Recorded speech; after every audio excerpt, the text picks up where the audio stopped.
এই যে ঢাকা শহরের বাড়িওয়ালারা যেন এরকমই হয়। এই বাড়িওয়ালা বাইরে থেকে মানুষের সুবিধার্থে আপনার পানির ব্যবস্থা করে দিচ্ছে। এটা হচ্ছে একটা সওয়াবের কাজ। মামা এই কাজটা ভালো করছে না? মানুষের জন্য তো ভালোই হয়েছে। এই গরমে, তীব্র গরমে মানুষ একটু পানি পাচ্ছে। একটা দোকান থেকে এক গ্লাস পানি খেতে গেলে 2 টাকা নেয়।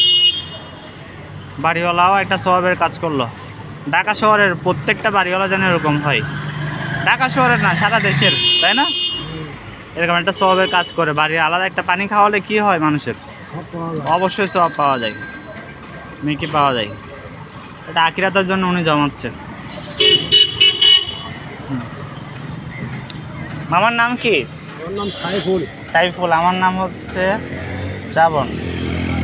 আপনার দেশ বাড়ি কোথায়? গাইবান্ধা। গাইবান্ধা। যাক, পরিশ্রমের কাজ করেন, ঠিকভাবে খাওয়া দাওয়া করবেন, পরিবারের খবর রাখবেন, মা বাবার জন্য দোয়া করবেন, মা বাবাকেও দেখবেন। ছেলে মেয়ে কয়জন? 3 জন। 3 জন। পড়াশোনা করে সবাই? যাক, কিসে পড়ে কে? একটা ডিপ্লোমা করতেছে বড় তাই? ছেলে। আচ্ছা, মাশাআল্লাহ।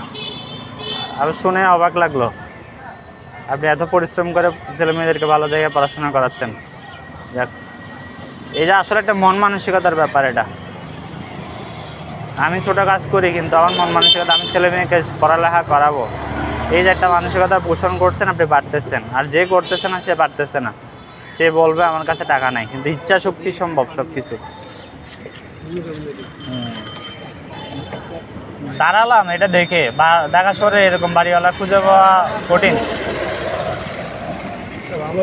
ভালোই হয়েছে। যাক, আল্লাহ বাড়িওয়ালাকে হেদায়েত দান করুক, আরো বেশি বেশি নেক কাজ করার তৌফিক দিক। এই যে বাড়িওয়ালা।